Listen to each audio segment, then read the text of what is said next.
भारत में अब चीन और ताइवान जैसे देशों के साइबर अपराधी अपने अपराध का जाल फेंक रहे हैं। हर दिन भारत के भोले भाले लोगों से करोड़ों रुपए क्रिप्टो करेंसी के जरिए लेकर चंपत हो जाते हैं। एक ऐसा ही मामला राजधानी रांची में सामने आया, जिसमें जीवन भर की कमाई को साइबर अपराधियों ने उड़ा लिया। रांची के एक युवक को जीवनसाथी.com पर जीवन साथी खोजना काफी महंगा पड़ गया।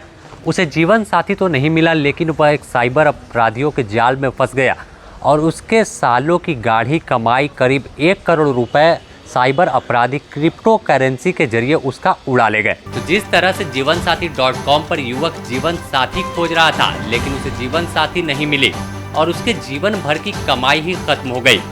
मामला यह है कि जीवनसाथी.com पर रजिस्टर करने के बाद युवक को एक लड़की से बातचीत शुरू हुई और व्हाट्सएप तक मामला पहुंचा।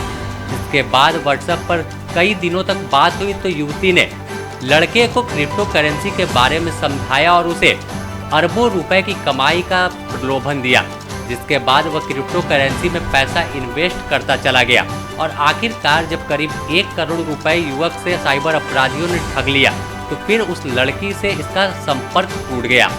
आखिरकार युवक ने सीआईडी को इस मामले में शिकायत की और सीआईडी ने अनुसंधान करते हुए 2 साइबर अपराधियों को दबोच लिया है। इस मामले का खुलासा सीआईडी डीजी अनुराग गुप्ता ने प्रेस वार्ता कर किया। आज का जो आप लोगों को बताने जा रहे हैं, एक राहुल देव नाम के व्यक्ति के साथ में करीब 1 करोड़ 33 लाख का फ्रॉड हुआ था। फ्रॉड के बारे में पहले भी हम लोग बता चुके हैं। एक बार मैं पूरी घटनाक्रम को रिपीट कर देता हूँ। इन्होंने जीवनसाथी.com पर कांटेक्ट किया तो वहाँ पर एक फ़ीमेल प्रोफाइल से इनसे कांटेक्ट हुआ, जिसने इन्हें बताया कि मतलब धीरे धीरे इनको अपनी ओर आकर्षित किया और बोला कि आप जो है एक वेबसाइट पर क्रिप्टो करेंसी में इन्वेस्ट कीजिए, राइट। तो उनको बताया कि और उनको एक व्हाट्सएप ग्रुप में ज्वाइन करने के लिए बोला गया, प्रेरित किया गया। तो उसके बाद में इन्होंने वो व्हाट्सएप ग्रुप ज्वाइन किया और वहाँ पर तरह तरह के मैसेजेस आ रहे थे, जिसे बोला जा रहा था कि आप क्रिप्टो करेंसी में इन्वेस्ट करेंगे तो आपको बहुत फ़ायदे होंगे। तो इन्होंने उसमें इन्वेस्ट करना शुरू कर दिया और इन्वेस्ट करने के लिए इनको करीब 1-1.5 महीने के अंदर में 22 ट्रांजैक्शंस इन्होंने की, जिनमें इन्होंने 1 लाख, 1.5 लाख, 2 लाख, 3 लाख करके 22 विभिन्न अकाउंट्स में पैसे को ट्रांसफ़र किया, राइट। उसके बाद में जब भी ये बोलते थे और उनको बताया जाता था कि आपका जो पैसा आप इन अकाउंट्स में ट्रांसफ़र कर रहे हो उससे क्रिप्टो करेंसी खरीदी जाएगी, उससे आपका पैसा डबल होगा, ट्रिपल होगा। परंतु जब इनका पैसा आना शुरू नहीं हुआ तो इन्होंने रिक्वेस्ट किया उस व्हाट्सएप ग्रुप में उस लड़की से कि मेरा पैसा नहीं आ रहा है। तो उसके बाद में इनको समझ में आ गया कि इनके साथ में फ्रॉड हुआ है। तब ये हम लोगों के पास में तब इनकी FIR दर्ज हुई। ये तो हुआ घटनाक्रम के बारे में। अभी बताना चाहता हूँ मैं रिगार्डिंग द इन्वेस्टिगेशन। तो अगर आप इन्वेस्टिगेशन को हम लोग देखते हैं इसमें, तो हमारे पास में इसमें कुल 6 क्लू हमारे को इस पूरे केस में मिले थे। पहला था जो जीवनसाथी.com जो प्रोफाइल किसने बनाई, नंबर 1। दूसरा उस प्रोफाइल पर कुछ ईमेल आईडीज़ बनी हुई थी, उनकी हम लोग जांच की। ये दूसरा हो गया ईमेल आईडी। तीसरा हो गया वो व्हाट्सएप नंबर जिससे ग्रुप क्रिएट किया गया था, जिसमें इनको बोला गया था ज्वाइन करने के लिए। चौथा हो गया वो वेबसाइट जहाँ पर जाकर के इनके पैसे की डबलिंग हो रही थी या जो दिखाया जा रहा था, चौथा हो गया। और 5वां हो गया वो बैंक अकाउंट जिनमें इनका पैसा ट्रांसफ़र हो रहा था। तो मैं सबके बारे में बता देता हूँ। तो जीवनसाथी.com की प्रोफाइल को जब हम लोगों ने जीवनसाथी से कांटेक्ट किया तो पता चला कि ये प्रोफाइल कंबोडिया से बनाई गई है। ये प्रोबेबली एक फेक, एक झूठी प्रोफाइल है, नंबर 1। दूसरा, जब ईमेल आईडी को हम लोगों ने वेरीफाई किया तो वो Junaiker@gmail.com ZUNAIKER Junaiker@gmail.com के बारे में पता लगा। तो ये प्रोफाइल 2020 में मलेशिया से बनाई गई थी। तो ये भी फेक निकल गई। इसके बारे में हमारी कोई फर्दर प्रोग्रेस नहीं हो पाई।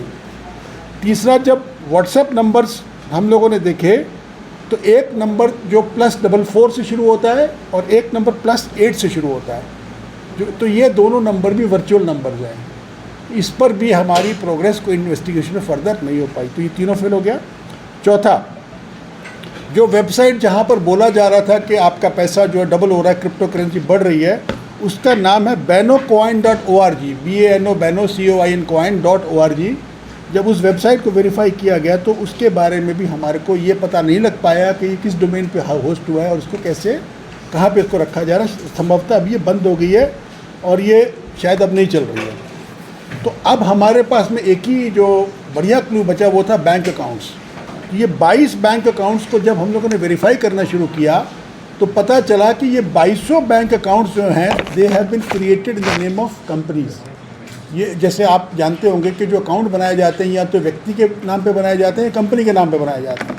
तो ये 22 अकाउंट का कंपनी का वेरीफाई करना शुरू किया तो उसमें हमारे को कुछ मोबाइल नंबर्स मिले, कुछ ईमेल आईडीज़ मिली। उनके बेसिस पर हम लोगों ने जो छापामारी की उसमें 2 व्यक्ति हम लोगों ने पकड़े हैं।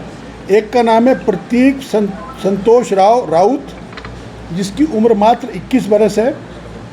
ये सिडको प्लॉट नंबर 29 औरंगाबाद का रहने वाला है। तो ये जो पहला जो अपराधी है प्रतीक संतोष राउत, ये औरंगाबाद का रहने वाला है।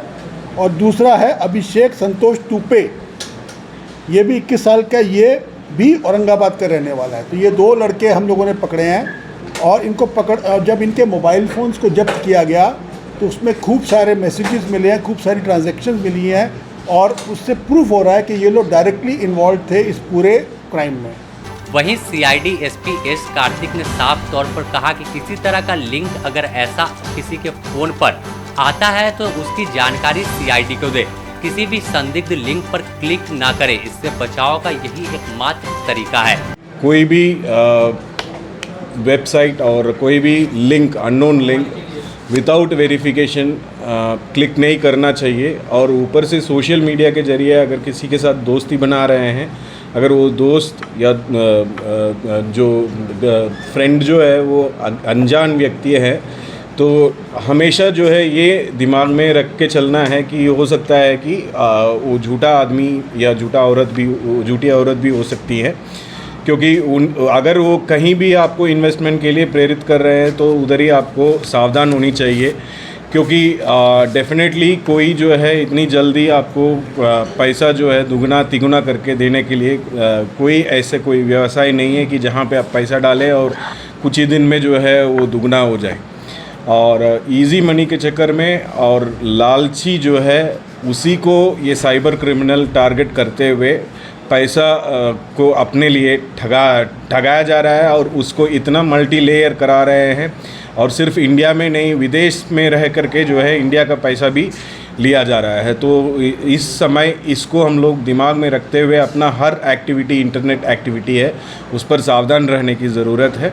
तो अगर वैसे आपको डाउटफुल लिंक्स या डाउटफुल वेबसाइट्स के बारे में जानकारी होती है तो काइंडली आप 1930 में फ़ोन करके अलर्ट कर सकते हैं, या cybercrime.gov.in पे आप रजिस्टर करके अलर्ट कर सकते हैं, या हम लोगों का साइबर थाना में आप अलर्ट कर सकते हैं ताकि उस पर हम लोग और आगे काम कर सकें। तो विदेशों में बैठकर जिस तरह से साइबर अपराधी अब इंडिया पर साइबर अपराध का जाल फेंक रहे हैं और हर दिन करोड़ों रुपए विभिन्न लोगों के खाते से उड़ा रहे, इसे लेकर सीआईडी एसपी ने साफ तौर पर कहा कि इससे बचने का एक ही उपाय है, किसी भी संदिग्ध लिंक पर क्लिक न करें। ऐसी कोई जानकारी अगर उन्हें पास लिंक आता है तो उसकी सीधी जानकारी सीआईडी पर दे और टोल फ्री नंबर पर जानकारी दे। इस खबर में फिलहाल इतना ही। अपने सहयोगी संतोष के साथ Sameer, the news post, Ranchi.